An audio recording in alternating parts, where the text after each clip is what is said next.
мәдениетте қылған ибадаттар, намаздар, дұғалар, баталар баршасы Раббымыздың хузурынан қабыл болып, бұл Қазақстан жерінде тыныштық, иминлік, түрлі афат, бәлі, қазалардан Раббымыз сақтап, халыққа, милләтке, ватанға, елге, тыныштықта, келешекте де яңа қазанышлар, яңа өсішлерін Алла насип етсін.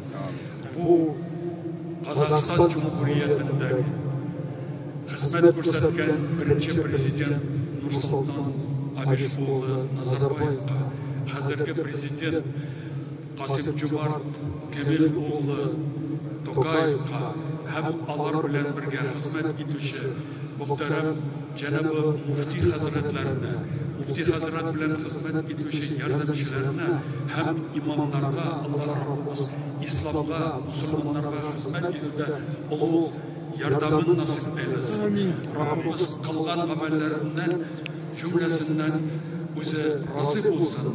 Вакытта кылган пәйгамбәребезнең варислары булып, хузурына кайтканда тулы иман, сахих калб белән кайтып, иман әһелләренә вәгъдәсе булган җәннәт әһелләре булырга үзе насип әйләсен. Булган хата, кимчелек, гөнаһларны Раббыбыз Алла үзе гафу ва магфират кылып, безне ут газабыннан сакласын.